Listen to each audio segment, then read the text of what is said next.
Hi guys, this is Anka Lavinia, and this is a very, very special interview and dialogue that we're gonna have. This is a very special friend of mine, Deva. Welcome. Aloha from Hawaii. Yes, I do.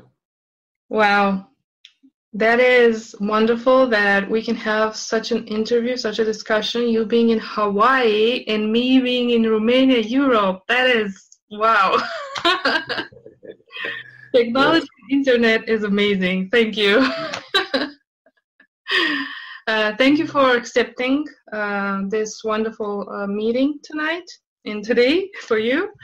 What we're gonna talk about today is for you out there that are going to watch us. It's a little bit about who Deva is and his specialty, let's say, that is sexual energy. This is a topic that in Romania is at the beginning. We do not have a lot of teachers in this field. So it's one of the fields that I'm passionate about, and I'm very, very happy that I can share this with you guys. So I'm going to start by asking you, Deva, who is Deva today at this point in your life? Okay, yeah, this is a very apropos question because in the moment, in this day today, I've been feeling quite a lot of vulnerability in my life, and I feel like these vulnerable qualities are really important to have in terms of having the courage to be able to engage in our sexual energy. And it is something that I love to sing about. You know, I have some songs that I share with my groups because I'm a musician at heart.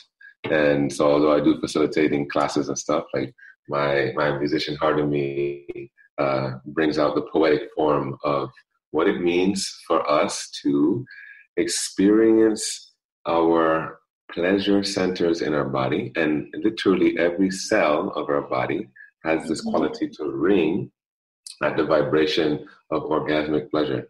And so this can only happen if we remove all of the things that we have placed on the ideas around sexuality and to really embrace our human nature.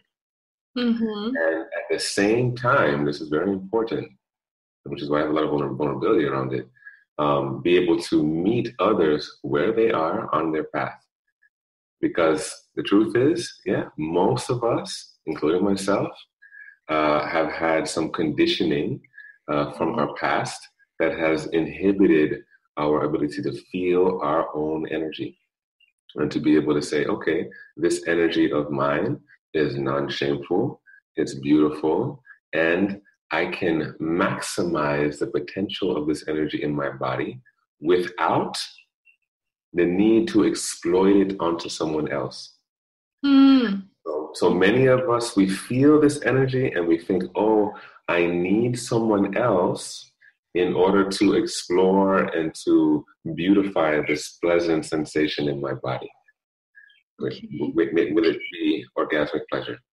And on one account, it's true, right? Because our nature wants to procreate and produce more of its species. So on one account, yes, it's true that that desire has one function, which is to create more of the species. And so it's like very strong and it wants to bring us together and create more species. No problem. There's nothing wrong with that. It makes sense. But it's more than just that one function. It's also the function of feeling richly alive in ourselves and can be used as a form of creative expression, right? So for me, that's music. For me, that's like doing poetry and rapping. For me, that's I love to exercise, for example, you know, and get out into the sun, into the ocean and swim. And I love to dance and my creative expression and dance. And I don't separate this quality of sexual energy from the dance. I bring it into the dance and bring it into my aliveness. And I do this, again, with vulnerability and of course, with consent if I want to engage with another in that kind of a dance. Yeah. And so for me, like the main subject of my day today is clarity in communication and receptivity and magnetism in how we engage, so that I'm receptive in the connection, you're receptive in the connection, and there's a beautiful synergy that is arising from that experience. That is very beautiful, and I do feel the energy already that is creating here between us and between all of us, I hope. Deva, how did this journey start for you? Because you're like, singing, you're doing a lot of seminars, you're helping people, you're doing a lot of beautiful work, but you're also a person, a man behind all of these roles. So I'm all about authenticity and all about like showing people the man and the woman behind what we do. So, because, we're curious. What does he do when he wakes up? Who is he behind closed doors? Stuff like that. We're all curious about that. So how does this journey start for you? And how did you get to work, let's say, and integrate sexual energy? Why this field? What led you to this field?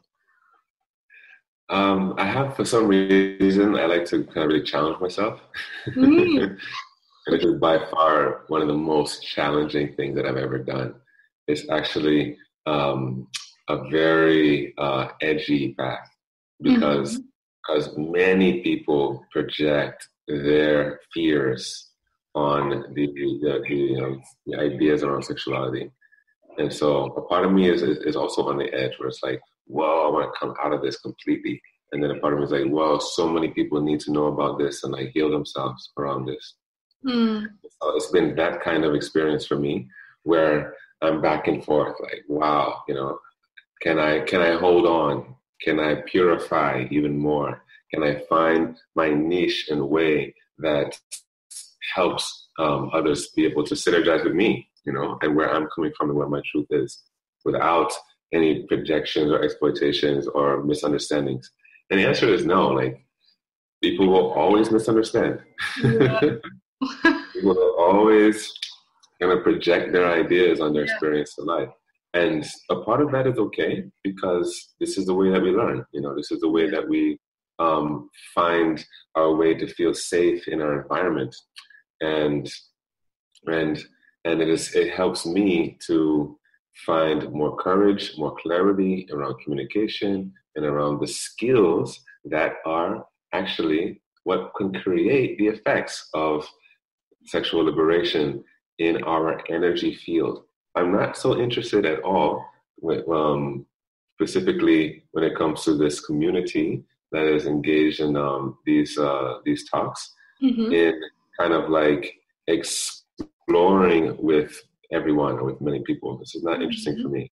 What's interesting for me is one person that likes another person, boyfriend, girlfriend, or husband, wife, and they are now finally like saying yes to each other, and then they're like, okay, now how do I go about this? How do I go about this yes? Because nobody ever taught us how to engage in our romanticism, in our sexual energy, and create more expansion, more depth, more receptivity. Because even in the marriage, there's still need for consent. There's still need for proper communication so that they can meet each other in the same place, right? On the same vibe and level.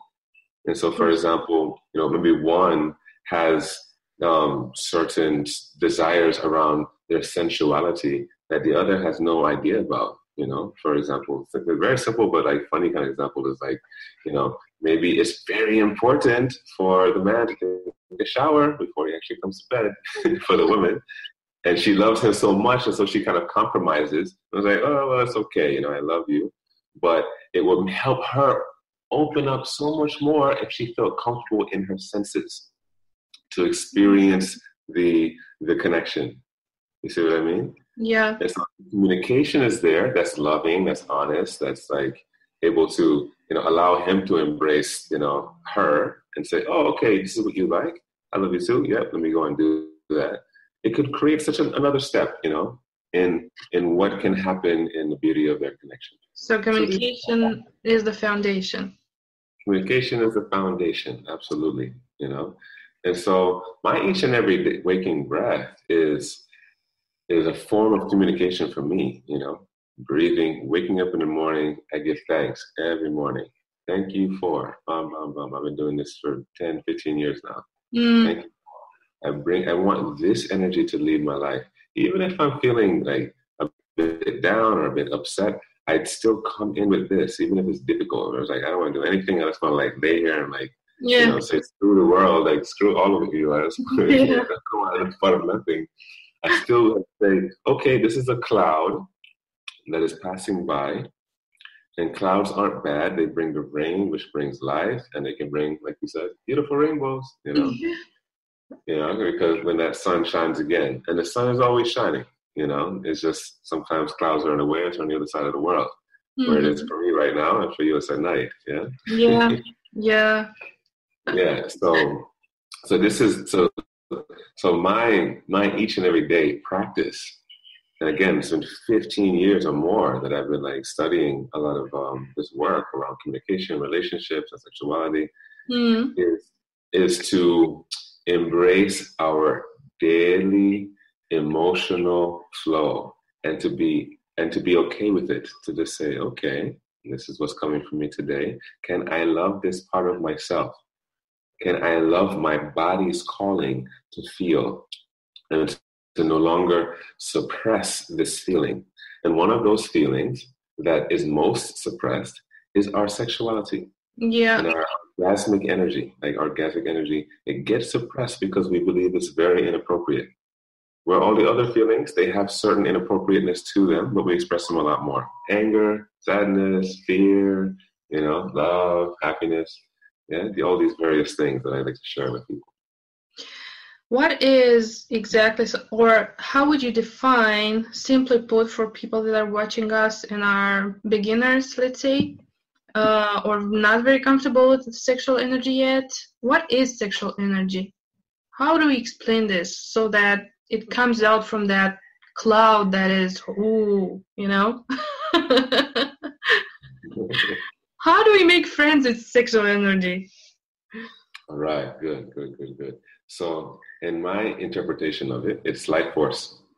And it is a feeling of aroused for life. You feel desire in you for life and for connection, right? And so it's just a gradient.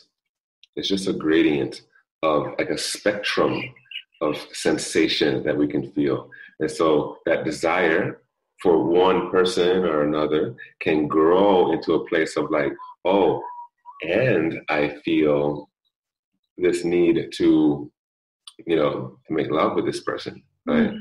And then there's a level of desire that says, and I feel to eat some juicy raspberries, so there's a spectrum. And that whole spectrum is sexual energy.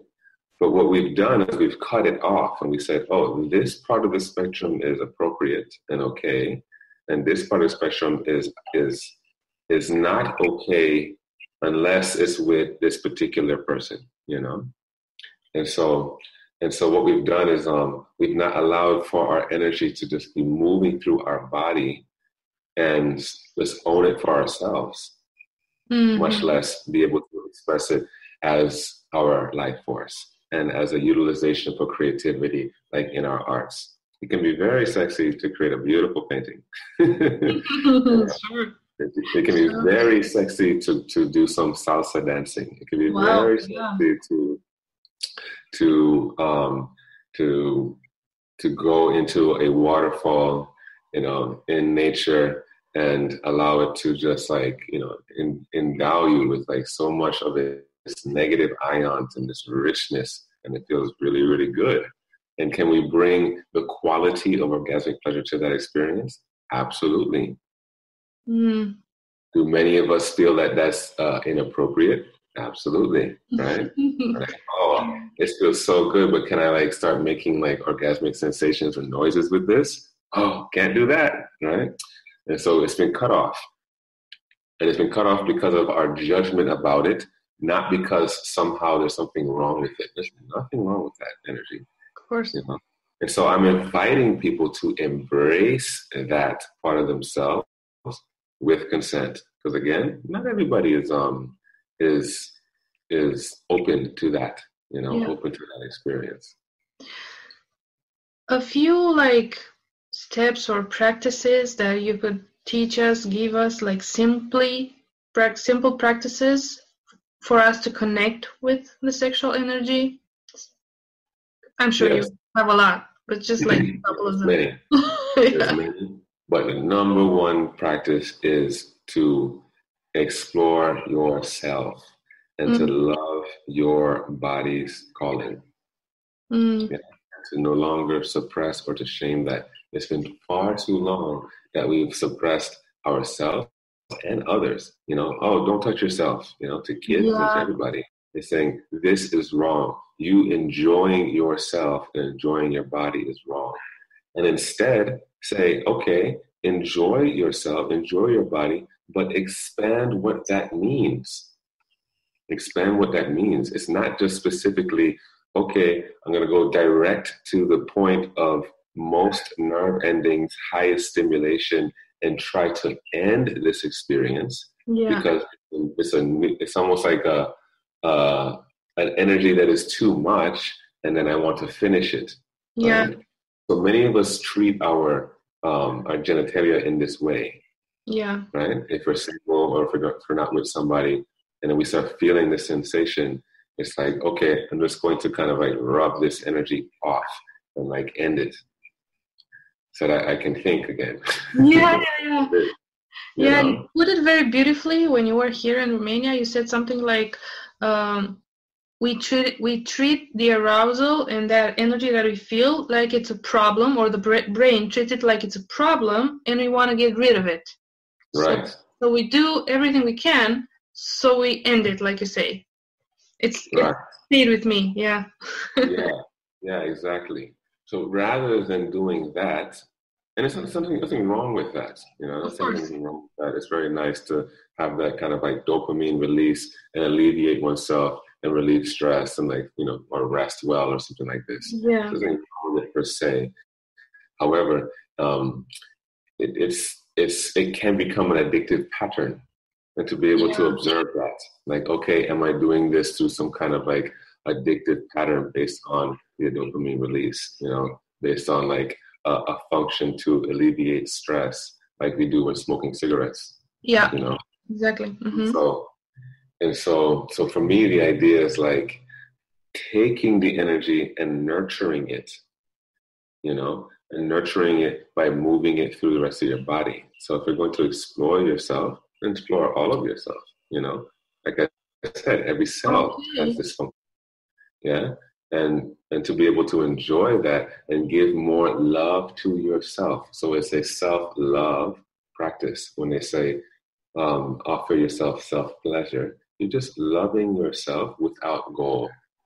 Without some kind of a goal or direction, but more like an exploration of discovery.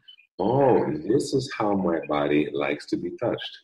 This is something new for me, and I've always, experienced something new whenever I go into this space. It's not like it gets old, It's like, oh, let me see what's here, and then each day is different depending on where you are, how you feel, and what's happening emotionally, or it's a variety of where the moon is. All these things, of course. These phases, can make a difference. And so I always say that this is number one. The second one, which is super important, is to be able to embrace your truth about that experience and about yourself. If shame is coming up, honor that, love that part of you, release that, allow emotions to move through so that we can let go of that and start to embrace ourselves and start loving ourselves again, and then continue to take the steps to try to clear these blocks, basically, that are inhibiting us from being able to be in our most exuberant self. Because when we start to embrace our sexual energy, we embrace our exuberance and our vitality for life, our vitality in the way that we go about our living. And we can take that energy and bring it into life, you know? So if we're tired and if we're like just dragging along and we're kind of, which many people are, using stimulants to try to just get through day by day. Mm-hmm. You know? A lot of people are using stimulants to get through day by day, caffeine and certain beverages and popping certain pills and or stimulating themselves externally through entertainment or through whatever. Like a lot of different ways people like start to need stimulation to try to get through the day. And this is also a form of stimulation, right? But it's a natural form. Yeah. It's a very natural form. And so inviting people to come back to their nature and say, okay, I'm embracing and accepting my nature and harnessing my own inner life force power to bring it to life and bring myself back to life. Yeah, very beautifully put. I have a lot of discussions with like couples or clients of mine about sexuality and exploring that in couples. And they're like asking themselves or nearly thinking that it's impossible to have, like, let's say, make love, but not just physically, you know? So how would you like, I won't say an advice, but how would you put it? People, it's a lot more than physical, you know? So the biggest orgasmic place for women is their mind. Yeah. Yeah, is their mind, and if we can kind of make that juicy, it really makes a difference in the connection. Yeah, and so yes, of course, that is non-physical, and can be explored. And there's many ways of doing this. I have an online course called Master Lover. Mm-hmm. Ananda Sarita is a facilitator of, and I'm just the model, the actor in the video. And in there, we're doing lots of lovemaking that is non-physical. So doing various rituals and just kind of enjoying life and loving life together is a form of lovemaking, right? Because we are expressing our, again, vitality, exuberance for life together, you know, and unifying that and almost like circulating that together and creating this coil of energy that says yes to life and yes to living and yes to our connection. And so honoring that connection is more than just what we do in terms of like, you know, coming together physically.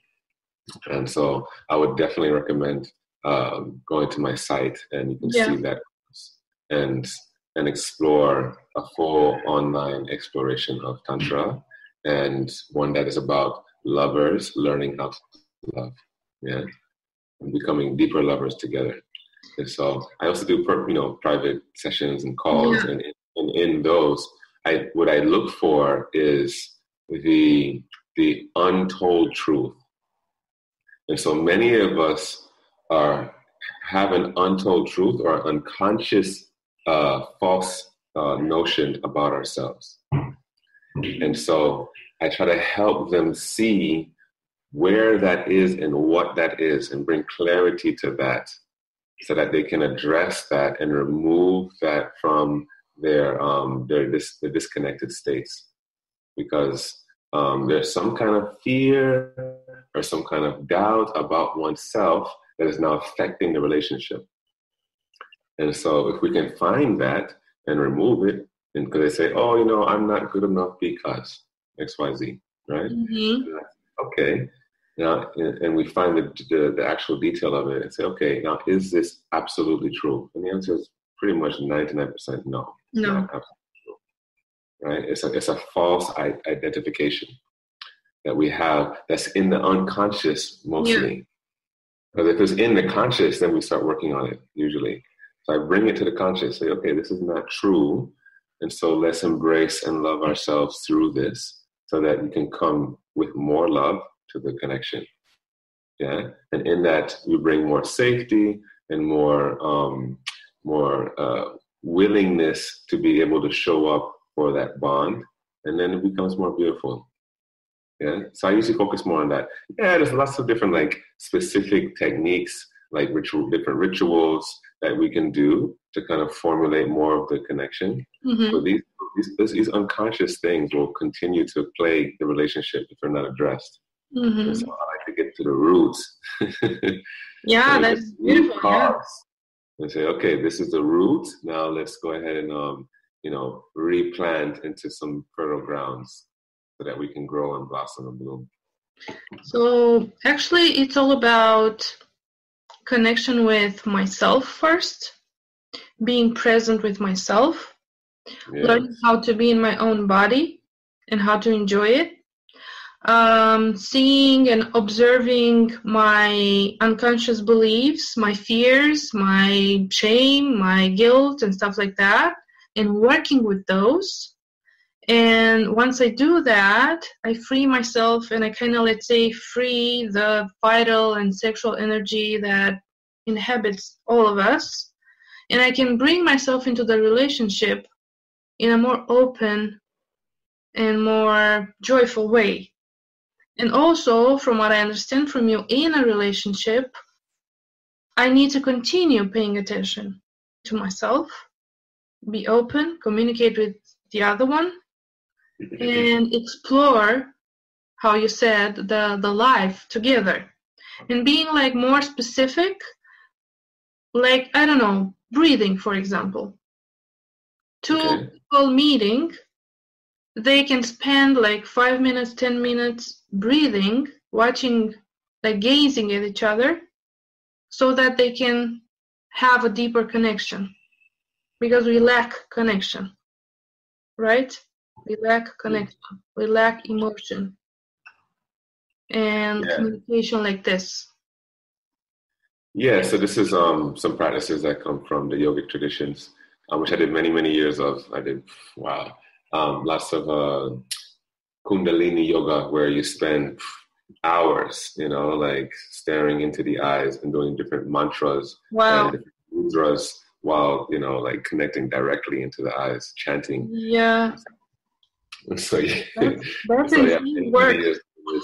And it's something to not discredit, because for sure it does create a deeper connection when there's safety and when there's like a realization that there's love, there. So sometimes communication is equally as credible towards developing the relations, and other times, no communication at all in the word sense, and it's through eyes, through breathing, through touching, through smiles. You can smile with the eyes, you can smile with the body, through learning body language, through atonements, like I was saying, mantras, atoning sounds, because the vibration is also good. So not necessarily words, but actually sounds. Sound intonations are really nice. Through doing things together in silence, walking in the park, or going places that the two of you enjoy together, and coming out of the mind. It's really nice to take a break from the mind and trying to define our lives based on what we think it should be. And instead, let life, unfold before you and experience it in this present moment. Wow. I am a big fan of connecting in different ways, and connecting by walking together, going in nature, like gazing, touching, smiling, all the stuff that I think every human being desires at some level, but we are not really conscious about it, and we feel shame to ask for that. Man, the communication, it always comes back to this, because, I'm not like some master of this. Like I still have challenges all Yeah, the time. we will do. All the time of like, oh, can I say what I want? I don't want to pressure that person and or make them feel uncomfortable. And I feel uncomfortable, and I still go through this. Yesterday, it still happens, where I'm Yeah. like, I don't know, and so I just come humbly, and just say, wow, and I ask if they want to hear. Like you have to, really find receptivity. I was talking about I work a lot with receptivity. Yeah. So I'll say, okay, do you want to know, what's going on with me? Maybe they're all in their stuff and they just need somebody to listen. Mm-hmm. Can I just have the capacity to only listen? And so you ask, like, okay, do you want to know what's going on inside? And if I get that yes from them, then they're receptive, they're open. And then when I start to open up to them, I try to open up into a way where I'm just speaking about my emotions and owning them. Mm-hmm. Well, I have a challenge wanting to share with you my desires because of some shame that I have. And you just reveal yourself completely. And in that revealing, the other person can feel your vulnerability. And if they feel that it's genuine and they're not like caught up in their fears, Mm-hmm. and they're able to like soften to that, it's something beautiful happens because they get more receptive and their care starts to come out.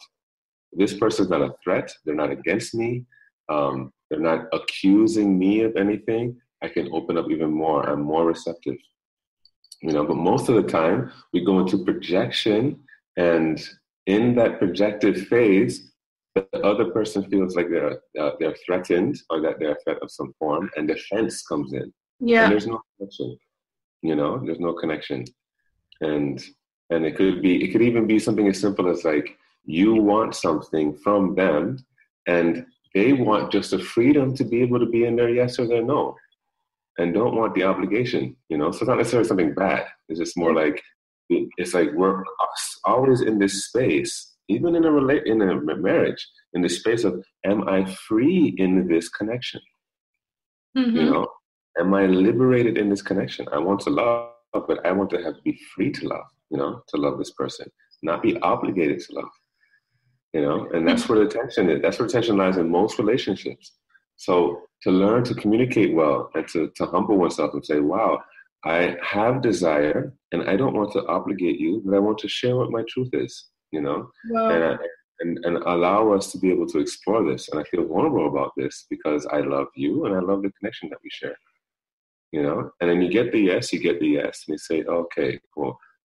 So I have a strong desire for this. And how can we go about opening this up into the light and taking it out of the shadow, out of the unconscious, so that, we can bring some softness around this because there's tension here now. Yeah. And you soften it. And in that softening, the heart softens. Yeah. And then the heart softening, the connection, is deepening. And that's the beauty of it. That's the beauty of being able to learn to communicate, not just through words, but through heart, through eyes, through the variety of things that we can use as a means for deeper love. And that deeper love creates deeper love making. Yeah. Yeah. So again, there's a lot of things that I can share in terms of like specifics on erogenous zones and on how to touch and to take your time and to explore and to embrace more of these pleasure centers that we have physically. But those centers won't open if the love is not there. Yeah, exactly.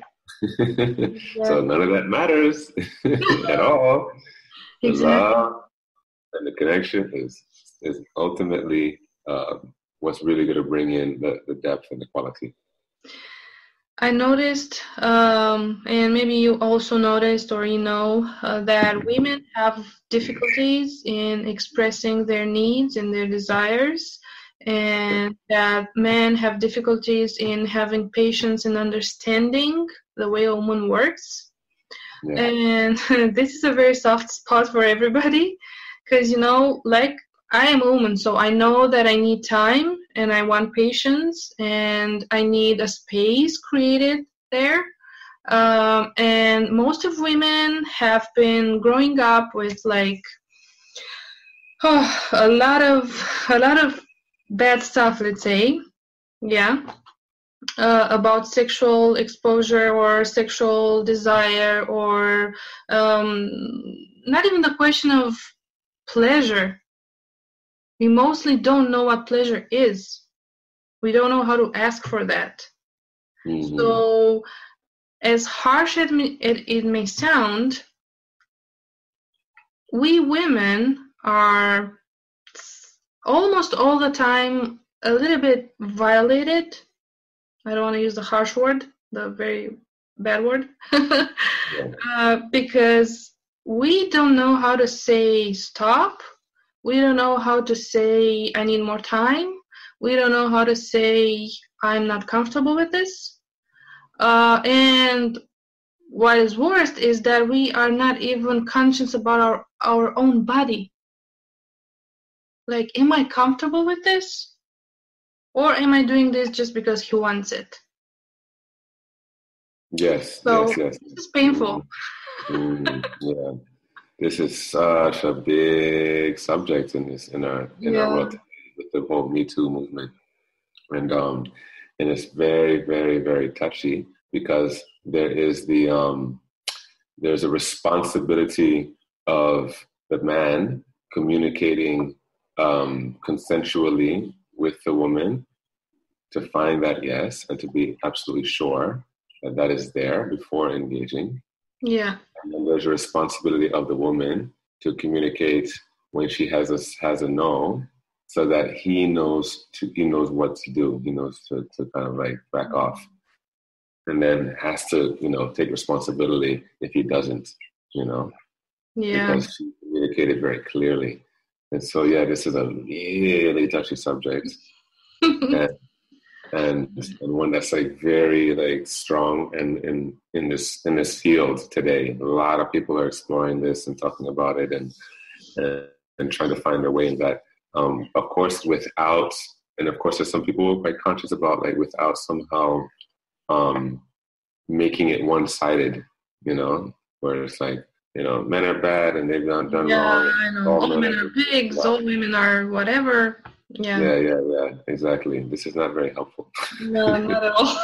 Not at all. Because again, it sets up the dynamic again that I was discussing before, where people go into defense mode. Yeah. And so there's no connection, because it's like, okay, I'm defending and you're defending, and there's no meaning. It's just this kind of form of righteousness to protect oneself, because nobody wants to be seen like a villain. Nobody wants to be a villain. Everybody wants to be a victim, but nobody wants to be a villain. Unfortunately, very happy to drop into the victim mode. Yeah. Of course, but it's like, it's there. It's like, they did this to me. They did this to me. Yeah, we're experts on that. Yeah, exactly. But nobody wants to be a villain. Yeah. So, or to be shamed and to shame others. And in the same breath, we do want to have good connection, So how do we go about doing this? So I'm writing a book at the moment right now that is like that. I'm doing everything in my power to kind of really emphasize the importance of connection before trying to correct or trying to disprove or make wrong or change something in another, right? That we're looking for receptivity first. Yes. That we're looking for receptivity first, and that we're honoring each other's hearts. That's beautiful. Yeah. Yeah. And so, yes, I want women to speak up, to stand for their truth, to really choose what they're wanting, to really allow men to see, hey, this is not appropriate, and that this needs to change, And so I'm a full yes for that. I'm a full yes. I'm just wanting people to change how they do that. Yes. How they go about actually engaging and sharing with the other person. and building these qualities in us that we can meet each other in this beautiful way. So this is what my book is all about, building the courage, because really it takes courage. It takes a lot of courage. A lot of courage. It takes a lot of courage to be like, okay, I'm going to speak up as a woman, and even as a man too. It is a man, really as a woman for sure, to speak up around something that doesn't feel right for me. And, and for a lot of women, they want to speak up, but they don't want to necessarily hurt the other person, and or if it's like a more sensitive space, they don't want to kind of put themselves in danger, So it does take courage. It does take a lot of courage. And when it's about like couples or when it's about girlfriend and boyfriend, what I found that is very often is that they fear that they're going to lose the other. So the fear controls the relationship. And so the woman cannot say, I don't like that, that is not good for me, I don't feel good, let's change something. They simply don't say that because they fear he's going to leave them. So first of all, I think it's about explore your own fears, explore your own beliefs, first of all, about men in general, about the masculine energy, explore your beliefs about the sexual energy, how you were brought up in regards to this, and work with this, because there is no other way. If you want to be really open. Please. Yeah, this is why we explore the relevance of feeling fear. Get lost when we think loss will appear an obstacle to move beyond them, yet we got to find a way to reveal our fears. It's kind of quite like being quick on a mic, then pause, improv, then evolve. There's a way that this can be solved. We liberate and relate to all and demonstrate that faith finds a place and home to those who home in to their own being and state. It's known to those who flow in unison to act again and toss elements conducing fear and factor in the acronym of false evidence appearing real. Oh, wow. It's false evidence appearing real. FEAR, no fear, stay clear and rise above. Yeah. Yeah, wonderful.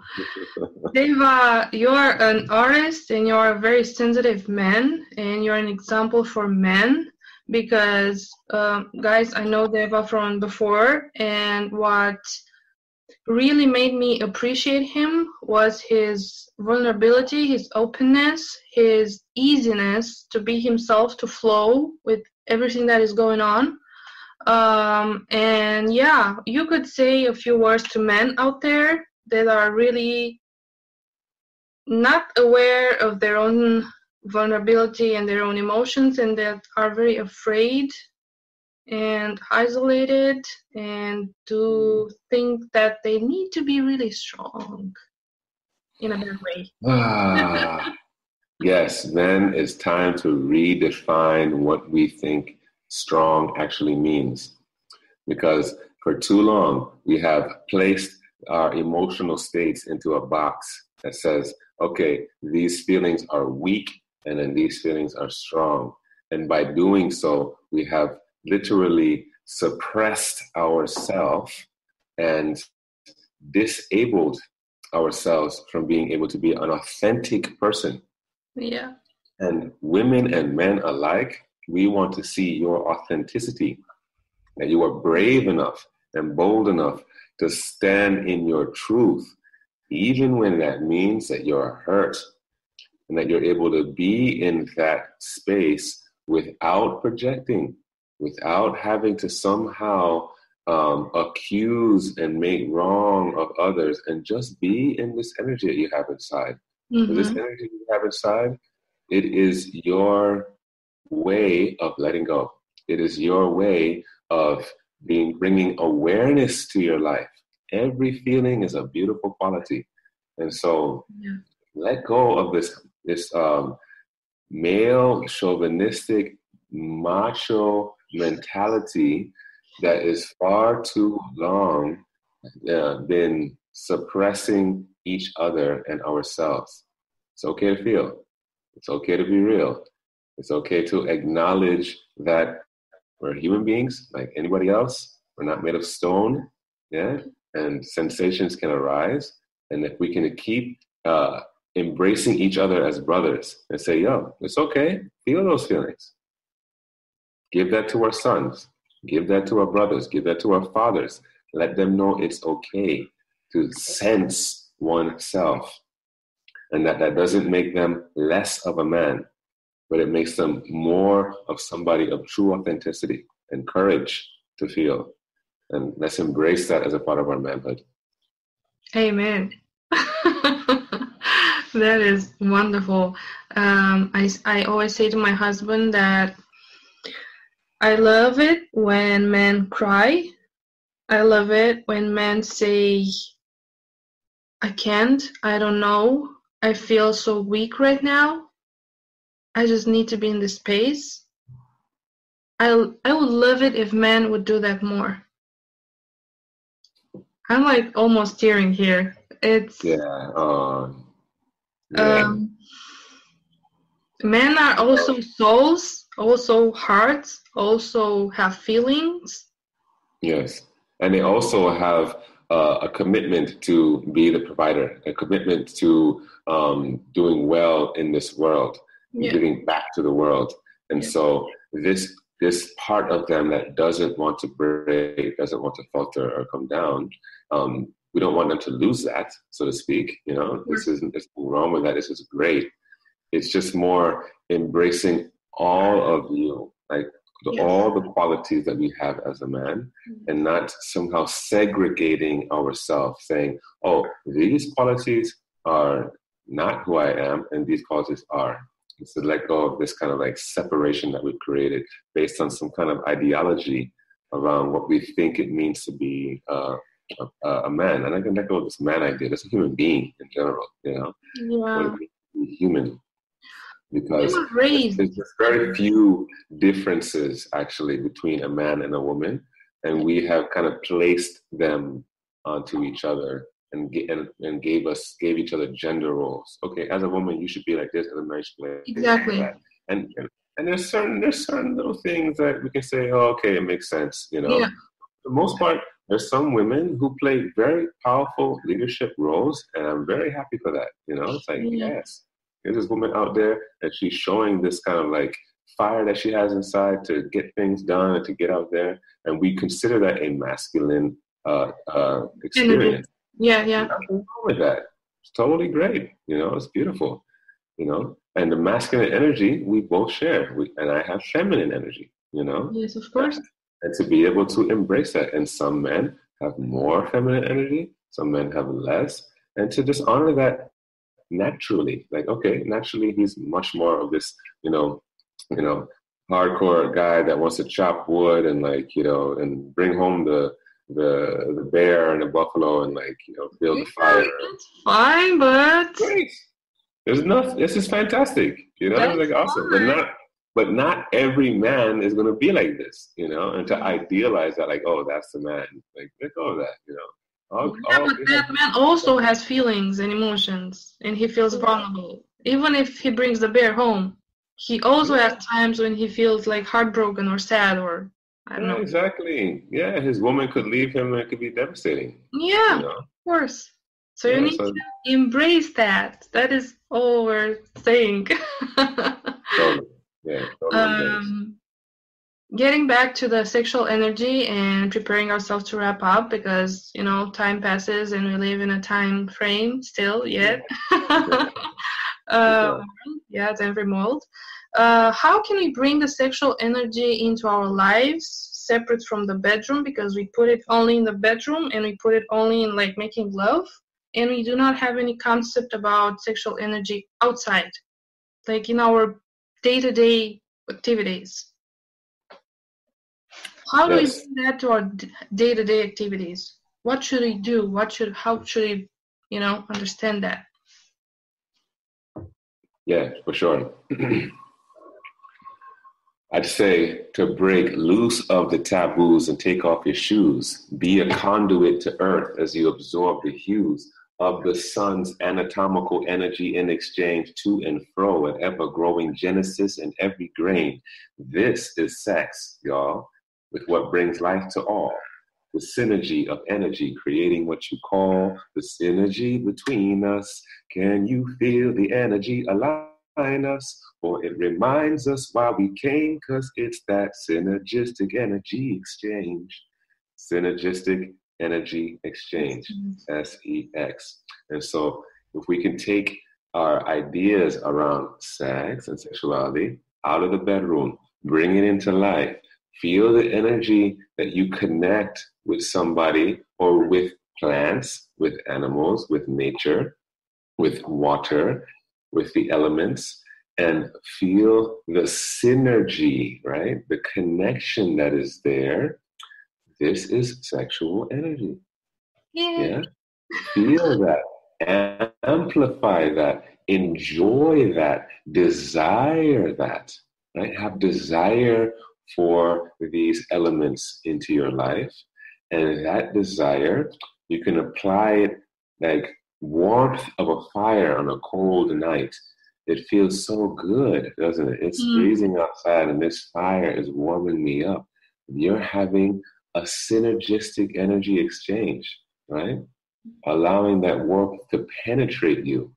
It's like you would allow for the sexual experience in the bedroom to penetrate you, to fill you, right? It's the same thing. And so it's just looking at it like a spectrum, you know, and seeing that any quality of this spectrum is beautiful, and to no longer shame and to embrace more and more of this juice for life. And so to take this side of the spectrum, where we normally consider this quality, this feeling as, oh, that's sexual, bring that into the warmth of this embrace with the fire. And feel like, whoa, this really feels good. Magnetize that sensation. Can you feel so good that it feels orgasmic? I'll give you an example, which surprised me.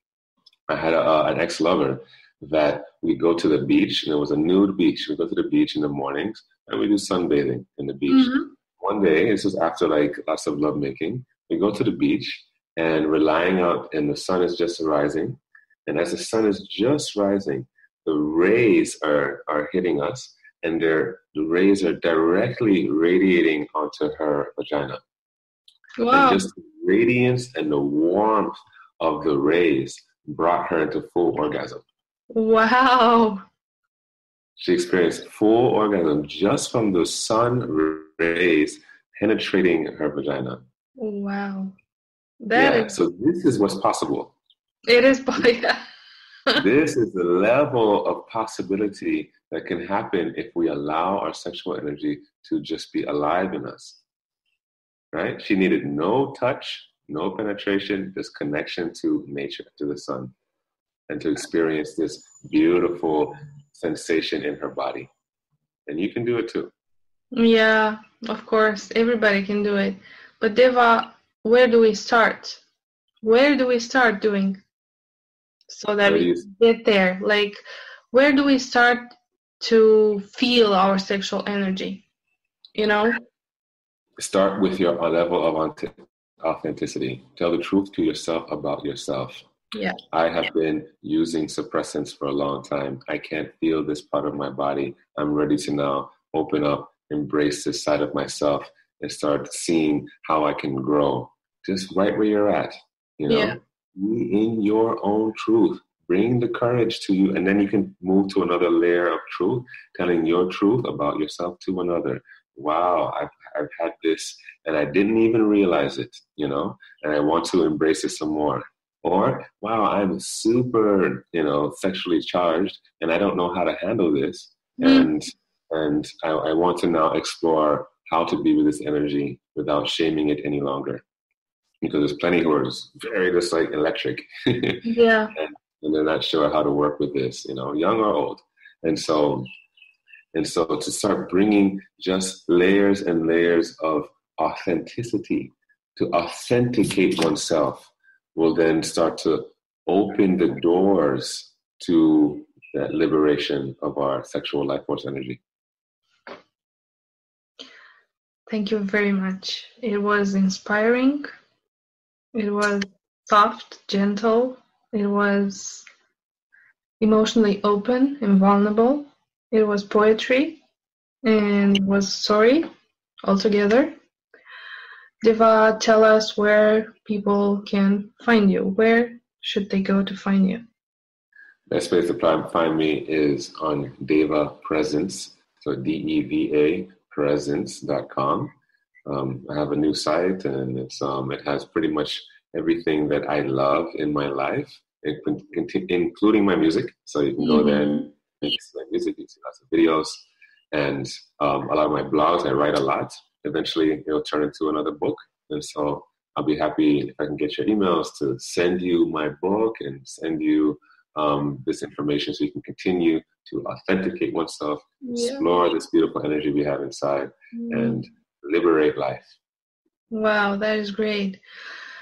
Thank you again very, very much for your presence, for your inspiring advice and life experience, because you have a life experience and you worked hard to be here today. You studied a lot. You are dedicated to yourself and to your authenticity, and you share that with us, and that is courageous and to be admired. And you that are watching us, thank you very much for being here today, for sharing all this energy with us. Keep exploring yourself, keep paying attention to yourself, because you're the most important being on this earth, and you need to know yourself and love yourself first before everything else. I am Anca Lavinia. You can find me on my site, ancalavinia.ro, .ro, that is in Romanian, and on my Facebook page, Anca Lavinia Flora. So until next time, kisses, hugs, be present, be in love. Love. Take care.